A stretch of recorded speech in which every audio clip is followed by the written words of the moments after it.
Hello, it is Wednesday, January 5th, 2021. I'm Chris Remo, and welcome back to the New York Times Crossword Daily Solve. It's a Wednesday puzzle today, so, don't know what that was, midweek, mid-difficulty, something around that point. It's a themed puzzle, of course, and this themed puzzle, or this solve of this puzzle anyway, is brought to you today by Cass Wilkinson Saldana and Skella Chicken, as well as always, the inestimable Hood Monster, all three benefactors of the Daily Solve Patreon campaign. If you're interested in having access to the months of bonus videos that come along with Patreon support, you can head over to patreon.com/dailysolve and find information about the various tiers as well as all of that. All of those videos. And thank you so much to everybody who has backed the Patreon campaign at any level. If you do back it at the Patreon, the benefactor level, you'll get this great mug that says, "Let's check the crosses," which I've been informed I once again misstated as "don't check the crosses" the other day, so I don't know why I keep doing that. Some kind of, Freudian slip that speaks to what I seem to actually do sometimes. Anyway, the other side has this Daily Solve logo. It's nice. So that's that. Let's discuss not much, but just a couple of comments from yesterday's puzzle.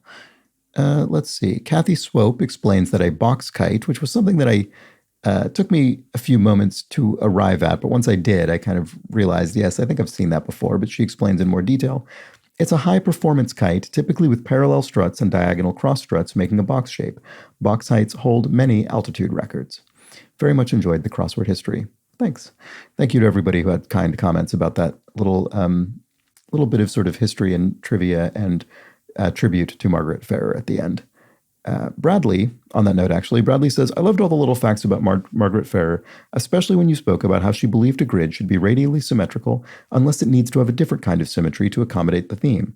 The accompanying crossword column of yesterday's crossword," Bradley means, "touches on this subject because the quote that was the theme of yesterday's crossword could not be broken into lines that made a radially symmetrical grid, and in order to be put onto a vertically symmetrical grid, there needed to be an even number of spaces, which is why the puzzle was on an unusually sized 14 by 16 grid. I don't think you noticed the odd grid size, but as a mobile solver, it was very apparent from the jump because the bottom row of the puzzle was obscured by the clue on the mobile app." That's true. I didn't actually notice the unusual size. I usually do, but I suppose this one was subtle enough, and I was probably distracted by what I was trying to determine may have been a person illustrated with the black cells. Anyway, let's move on to today's puzzle itself. As we know, this is a Wednesday puzzle. It was constructed by Damon Kolzinski, who seems to have constructed, I've recognized the name, he's constructed several dozen New York Times crosswords over the years, and edited, as always, by Will Shorts. So let's get going. Back to radial symmetry, it looks like. Screenwriter Ben, who wrote Angels Over Broadway. I'm actually not sure offhand. Wanna blank? I'm guessing this is wanna bet, but let's check the crosses just to be sure. Let's check the crosses. Don't check the crosses. Okay, nickname for a wrangler. Probably Tex, I think stereotypically. A wrangler, a cowboy. Medium at Madame Tussauds. I don't know if it's Madame Tussauds or Madame Tussauds. I don't know if it's been sort of anglicized. Anyway, wax. That's a wax museum. And to cry like a baby is to bawl. To lift up, probably to elate, to metaphorically lift someone's spirits. Firefighter's tool, oh, maybe not. Firefighter's tool would be an axe, surely. So lift up, exalt. So I see. So not lifting up a person's spirits, but rather to exalt, well, I guess a person or a thing, to elevate them with your stunning oratory and praise. Description of a glass, maybe. Oh, so here's our theme. One of our theme clues, anyway. Description of a glass, maybe. And it's pointing to 54, which says, one who identifies with the answers to the starred across clues. All right, well, I don't think I have enough to tie these together yet. I think I'm going to need to solve some of them first. What is this one? One of two extremes in a saying. boy, I don't know. Oh, and this is also one of two extremes in a saying. Oh, we have another. Oh, look at this. We have two revealers. We have revealers that cross one another, and each one reads identically, except, well, one references down clues and one across clues. One who identifies with the answers to the starred across clues, and one who identifies with the answers to the starred down clues. Interesting. And here we have a word in a classic Tolstoy title. I wonder if this could be War and Peace. Actually, just on the off chance, could this be peace? Ah, I bet it is. Word in a classic Tolstoy title is peace. Look at that. Okay, so this is starting to suggest something about the theme. We're doing a theme forward solve today, I suppose. So we've got things that cross that are opposites, perhaps, or oppose each other in some way, or maybe are paired. Maybe they don't necessarily oppose, but in some cases they do. So let's see, what else do we have? Here we had one of two extremes in a saying, and this is the other extreme. Right, okay. That's less specific than the Tolstoy thing. What about here? Description of a glass, maybe. Oh, half empty and half full. There's half full, and I bet this will be half empty. Yeah, okay, cool. This is starting to add up to something. All right, not being utilized, say I sort of just clicked on this arbitrarily.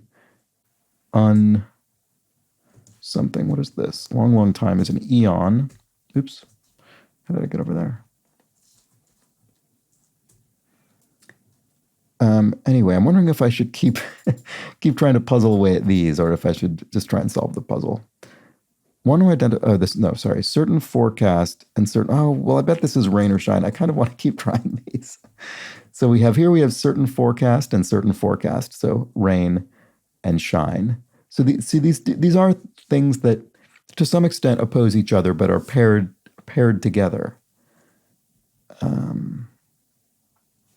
Oops. Oh no. Sorry, I clicked away from the thing. Okay.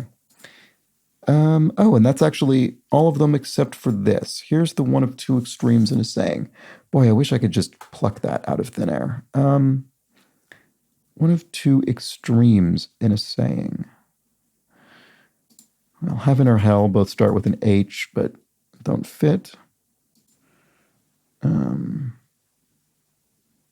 Guts or glory. These aren't really extremes. I'm trying to think, what are extremes? I don't know.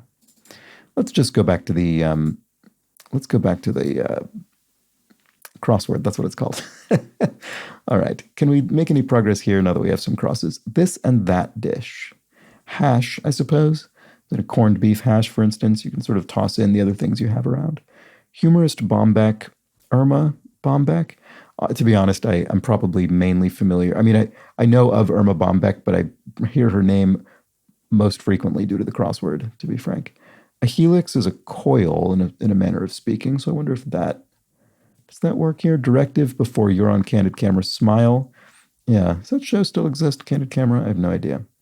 That was I don't even know what you'd call it. I guess sort of a prank show where people would be approached and filmed, I guess surreptitiously, and they do silly things. I can barely remember at all. Sure, now that I've said that, someone will explain it. Loud as a crowd could be a roar. Girl Scout emblem.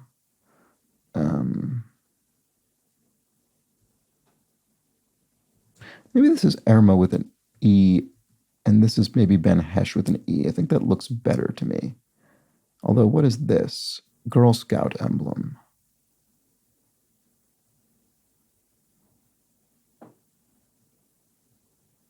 I don't know. Maybe I'll delete these, not because I think they're wrong, but just to remind me that I don't quite know what's going on here. Not being utilized. Oh, it could be untapped. Is it an untapped talent, for instance? Number, it's good to be under. It's good to be under par. And grub is sort of a slang term, so eats similarly, slang term for food. And again, as I often point out, you'll want to match the feeling of the clue to the answer. So in this case, grub is a slangy way of saying this. So is eats, so they match. Finalized could be set. Caught in a trap could be snared, perhaps. Church council is a synod. Blank acid with an NO, my guess would be amino acid. Let's try it and check the crosses. Thus and so those things are sort of equivalent. Thus, this is the answer, and so this is the answer. Italian cheese city could be Parma. And cinder covered could be ashy. It's ashy, it's covered in cinders. Carrier name until 1997.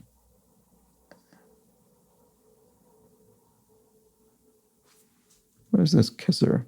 That would be your puss, I would imagine, as in a sour puss. Kisser.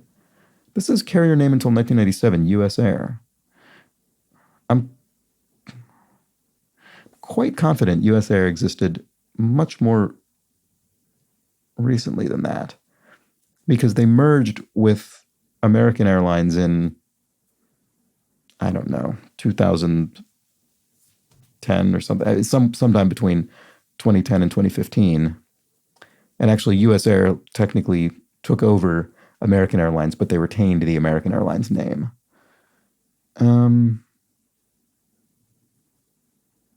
Is there another? I don't really think there's another letter that would fit here. I don't understand why this was until 1997. That's sort of confusing. I'm going to put it in, but I don't quite understand. Anyway, here we have one who identifies with the answers to the star to cross clues. Oh, an optimist. Half full, peace, and shine. So these are specifically, the acrosses specifically are the sort of positive or arguably positive components of these crosses, and the downs are the negatives. So the down will be a pessimist. Yeah, sorry. I thought that wasn't going to fit, but of course it did. So I still don't know what the extremes in the saying are. I'm sorry if you are jumping to that right off, which I am not. But let's keep solving. Moved like molasses is oozed. Aduba of Mrs. America. Don't think I could tell you anyone who's won Miss America any year ever. Some kitchenware. I don't know. After tax is net as opposed to gross. Place of higher education to Brits would be uni for university. And some kitchenware pots, I suppose. So yes, face cards for short is IDs, and Aduba of Mrs. America is Uzo Aduba, which I'll just have to assume is correct. Sommelier's handout would be a wine list. Sommelier, the wine waiter and advisor, I suppose, at a restaurant. Lion-colored, maybe tawny. And perpetrate as a crime would be commit as a crime. Oh, the Girl Scout is the trefoil. Okay, that's better. So I guess this isn't Hesh, but rather Hecht or Hicht. I can't remember if Bombeck is Irma or Irma. Boy, I think Hecht looks better, but that's a pretty tough cross. If you don't know either of these people for sure, that's pretty difficult. So how do I want to lay my bet? I think I'm going to stick with what I had thought previously, which was an E, which isn't the first thing I entered, but it was the thing I ultimately decided I was more confident of. Irma and Ben Hecht. Those both sound more familiar to me.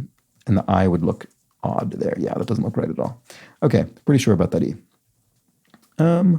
Where next? Let's see. These are the two extremes. What about this? Have we looked at this? No. Eldest of the Baldwin brothers. Is Alec Baldwin the oldest? Here we have blank Jibao 2003 to 13 premiere of China. When? That sounds right. When Jibao. And thanks, it's just what I've always wanted. Often. I suppose often that's a lie. Oh, I still don't know this saying. Boy, that's frustrating. Enlighten could be to edify, to educate, or to explain, or to make someone aware of something. Grace's last name on Will and Grace. I have no idea. Prefix with aggression. It could be a microaggression and with that cross. Imagine if maybe if, say, you could say, suppose this is the case. If, say, this is the case. And that was a bit speculative, so let's check the crosses. October contest for a pennant. I don't know. That'll be some kind of sports competition. Words sung twice before k. Sorry, it's after. Why did I say before? In the oppositional mindset. Words sung twice after k, sorry. K sera sera. That famous song. And an ancient siege site would be Troy, the city of Troy. Grace's last name, I don't know, Adler maybe, that would fit. So let's see, can we figure this out? One of two extremes in a saying. Oh, feast or famine, there we go, okay. I'm not surprised I didn't get that earlier, but I would have been pleased with myself if I had, but I didn't. So feast or famine is our final optimist pessimist cross. That's a good one as well. And here we have organization contest for a pennant and Grace's. Boy, this is another pretty tough cross for me anyway. Not organization. Why do I keep saying that? October contest for pennant. That doesn't help.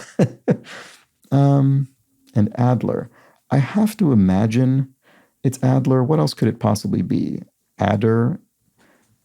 I mean, this is especially difficult because it's an abbreviation. It could conceivably be absolutely anything. Pretty tough crosses in this puzzle with all of these proper nouns. But I'm going to say it's got to be Adler. I mean, that looks like the most plausible name here. And I don't want to keep messing around with this. I don't have any other information on which to base my decision, so I might as well go with my first thought. The Greek of film would be Zorba, the Greek. Titular Zorba, the Greek. Kind of state. You could be in a state of Zen. Tranquility. Nary a soul. No one, I assume. Kind of stick would be a pogo stick. To goad somebody could be to egg them on. And thus is ergo, sort of similar to, thus and so. Yeah, look at that. They use the exact same clue. Thus and thus. So a little echo. Home of the Vasco da Gama Bridge, over 7.5 miles long. That would be Lisbon, Portugal. And stirs up, could be incites, maybe. Could incite people to do something. You could stir them up. And let's check the crosses there. We have not at all reasonable, does cross well with insane. And grade school subject crosses well with sci for science. And of course, since school and grade school subject is abbreviated, so too will be the answer, science. Here we have a certain church gift. It's probably a tithe. You could tithe your church, which I think is most traditionally 10% of your income, although I suspect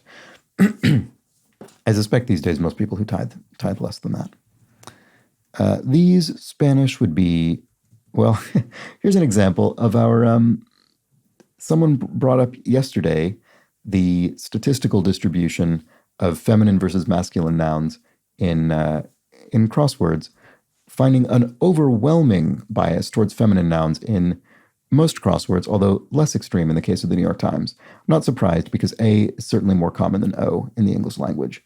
But let's see which one this is.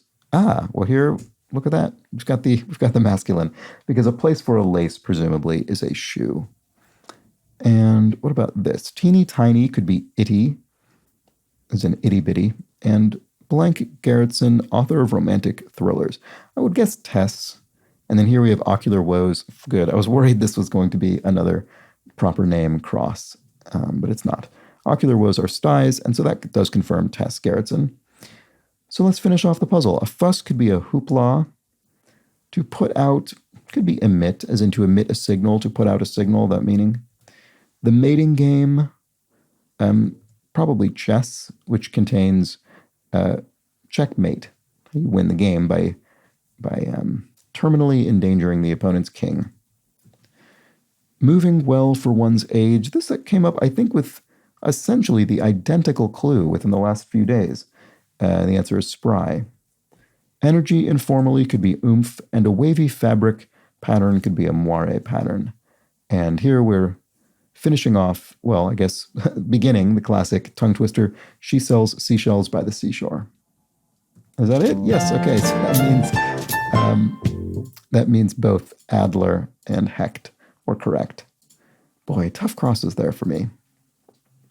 The rest of the puzzle, I think, was fairly straightforward, and it was fun. It was fun trying to pre-solve the theme. We had optimist and pessimist, and I like this. I like this dual revealer. I think that's nice. You don't see this all that often, and it sort of sort of animates the puzzle. So we had, what did we have? We had feast or famine, half full and half empty, war and peace, and rain or shine. So some of them were and some of them were or. Yeah, feast or famine, rain or shine. Oh, and actually those mirror each other. We have the feast or famine and rain or shine in the opposing corners. And then, well, I guess half full, half empty that's not necessarily a single phrase. But anyway, very nice. I really liked that theme. Not so crazy about this double case of, that's funny. They actually almost mirror each other horizontally. But yeah, not so crazy about those two crosses. I found those quite tricky and really had to resort to educated guessing.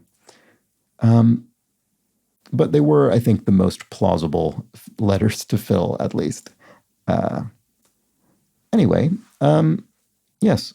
Other than that, I think this was a pretty smoothly filling crossword. I guess we had actually there was another, there was another proper, I didn't even really pick up on this one at the time because it didn't give me as much trouble, but the Jibao Premier of China and eldest of the Baldwin brothers was another proper noun cross. So maybe too many proper nouns crossing in this crossword. And then also Zorba and Lisbon.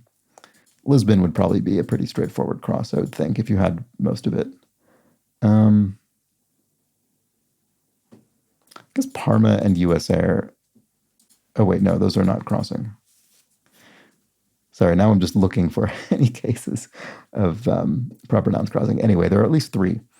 Let me know how you fared with those in particular or any other elements of the crossword. I'm kind of always curious, especially with things like this one, which I gather are pretty U.S. specific. I don't know if Will and Grace aired all over the place.